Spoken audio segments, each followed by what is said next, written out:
जय श्री कृष्ण दोस्तों, मेरे चैनल ज्योतिष स्टोरीज में आपका स्वागत है। सुनिए कहानी अकेलेपन का इलाज। दोस्तों, आज की इस कहानी में एक बुजुर्ग अकेली महिला लंबे टूर पर घूमने जाना चाहती है, लेकिन समस्या ये है कि अकेली लंबे सफर पर कैसे जाए। जानिए इस समस्या का वह महिला क्या समाधान निकालती है। मैडम, आज नाश्ते में क्या बनाऊं? शिल्पा की काम वाली प्रतिमा ने पूछा। कुछ भी बना ले, वैसे भी आज कुछ भी खाने का मन नहीं हो रहा। क्या हुआ मैडम, तबीयत तो ठीक है ना आपकी? प्रतिमा ने शिल्पा को छूकर देखते हुए पूछा। मैडम, बुखार तो नहीं है, फिर आप इतनी थकी थकी सी क्यों लग रही है? अरे कुछ नहीं, आज ऐसी मन थोड़ा उदास है। साहब की याद आ रही है क्या? उनकी याद तो हमेशा आती है, जब तक जिंदा हो उनकी यादों का ही तो सहारा है। उनकी यादें मुझे जीवन जीने की प्रेरणा देती है। आज उनका स्वर्गवास हुए 5 साल हो गए। उन्होंने जाते वक्त मुझसे वादा लिया था कि मैं उनको याद करके कभी उदास नहीं होंगी और जिंदगी से कभी हार नहीं मानूंगी। इसलिए फिर आज आप उदास क्यों है, बताइए ना मैडम। प्रतिमा पिछले 3-4 सालों से शिल्पा के यहाँ काम कर रही थी। स्वभाव भी बहुत अच्छा होने से वो घर के सदस्य की तरह हो गई थी, इसलिए वो बार बार जोर देकर शिल्पा की उदासी का कारण पूछने लगी। क्या बहुत दिनों से अमेरिका से दीपक बाबा का फोन नहीं आया? आप खुद फोन लगाकर बात कर लीजिए। नहीं, ऐसी बात नहीं, कल ही दीपक और बहू दोनों से बात हुई, वो सब वहाँ पर मजे में हैं। फिर क्या बात है मैडम? कॉलोनी की मेरी सभी सहेलियां कहीं न कहीं घूमने जा रही है। मेरा भी बहुत मन कर रहा है कहीं घूमने जाऊं, लेकिन मैं किसके साथ घूमने जाऊंगी? बेटा बहू अमेरिका में है, सिर्फ मुझे घुमाने के लिए वे इंडिया थोड़ी आएंगे। बेटी की ससुराल में बोल नहीं सकती, क्योंकि दामाद जी दोस्तों के साथ तो लंबी दूरी पर घूमने जाते हैं, लेकिन उनको परिवार वालों के साथ घूमना फिरना पसंद नहीं है। आप अपनी सहेलियों के साथ क्यों नहीं जाती घूमने? आपकी बहुत सारी सहेलियां हैं और सभी आपको बहुत चाहती भी है। हाँ, वो तो है, लेकिन कोई सहेली अपने पति और बेटा बहू के साथ घूमने जा रही है, तो कोई अपने बेटी दामाद के साथ, कोई तो अपने पूरे परिवार मतलब बेटा बहू बेटी दामाद और बच्चों के साथ घूमने जा रही है। सबका अपना अपना परिवार है। मेरी अकेली का बेटा ही अमेरिका में है। बहुत इतराती थी मैं इस बात पर कि मेरी अकेली का बेटा अमेरिका में है, लेकिन सच बताऊं तो अब लगता है कि काश मेरा बेटा यहीं होता मेरे पास। हम एक दूसरे के सुख दुख में काम आते। व्हाट्सएप पर कितनी भी देर वीडियो कॉल कर लो, पर जो मज़ा एक घर में साथ साथ रहने में है, वो मज़ा वीडियो कॉलिंग से नहीं मिल सकता। अकेले रहते रहते अकेलापन सताने लगा है। काश मैंने अमेरिका जाने के लिए दीपक को इजाज़त ही नहीं दी होती। यहाँ अपने देश में क्या दाल रोटी की कमी है?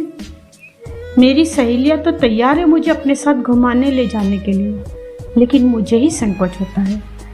मैं उनके साथ कबाब में हड्डी कैसे बन सकती हूँ? क्या वो लोग मेरे साथ फ्री होकर घूम पाएंगे? हाँ, ये बात तो है। अच्छा एक बात बता, क्या तेरा मन नहीं करता कहीं घूमने जाने को? मैडम, जिसके पास 2 वक्त की रोटी के लिए भी बराबर पैसे न हो, वो घूमने जाने के लिए पैसा कहाँ से लाएगा?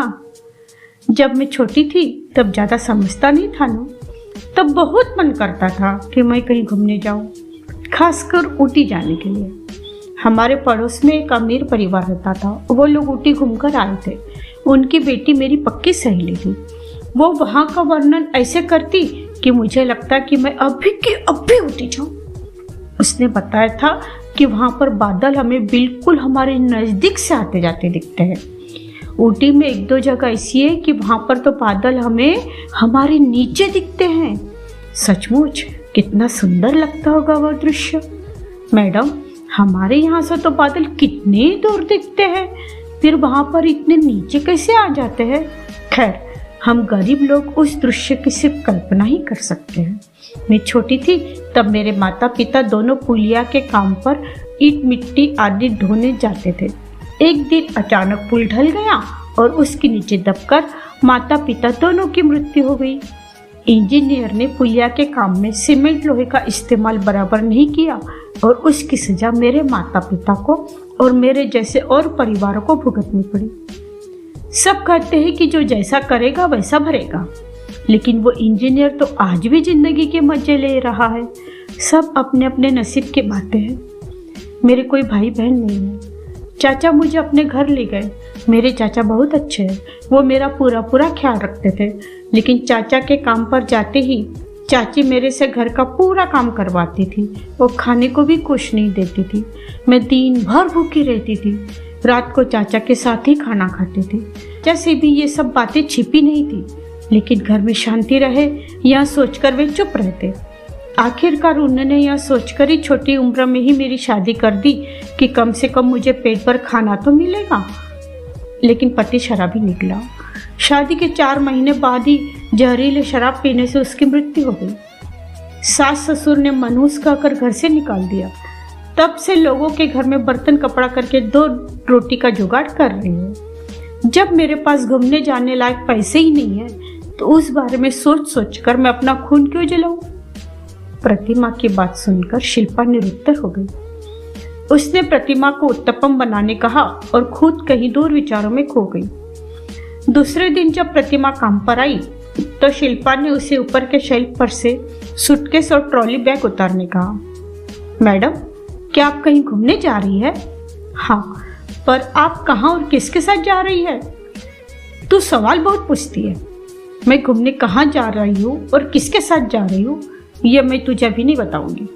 तू सिर्फ सूटकेस उतार कर दे।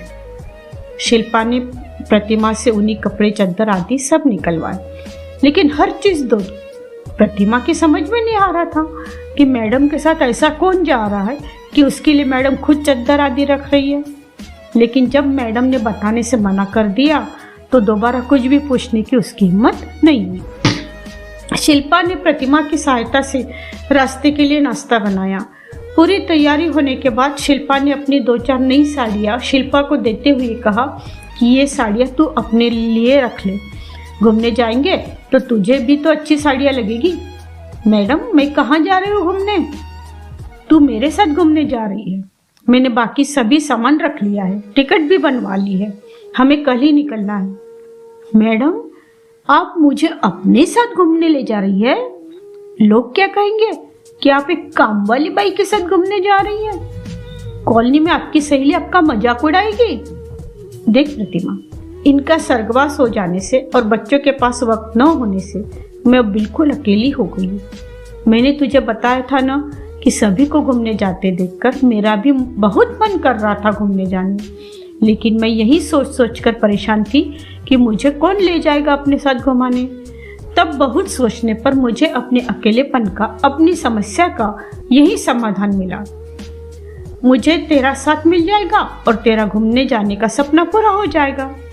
चलेगी ना मेरे साथ घूमने? लेकिन मैडम, हम घूमने कहाँ जाएंगे बताओ? तेरी मनपसंद जगह उटी। हाँ, एक बात और, मैं तुझे सिर्फ अपना सामान उठाने या अपने देखभाल करने के लिए ही नहीं ले जा रही हूँ। हम वहाँ पर सहेलियाँ बनकर घूमेंगे, सेल्फी लेंगे और ऐश करेंगे। और हाँ, ये कुछ पैसे रख, पार्लर में जाकर अपने बालों की कटिंग करवाना और फेशियल आदि भी करवा लेना, क्योंकि जब मैं सोशल मीडिया यानी फेसबुक और इंस्टाग्राम पर फोटोज डालूंगी तो मेरी सहेली की फोटोज भी तो अच्छी आनी चाहिए ना। बोल, चलेगी ना मेरे साथ? प्रतिमा खुशी से झूम उठी। उसने कहा, मैडम, अंधे को क्या चाहिए, दो आंखें। अगले दिन जब प्रतिमा तैयार होकर शिल्पा की साड़ी पहनकर आई तो शिल्पा उसे देखते ही रह गई। गजब की सुंदर दिख रही थी।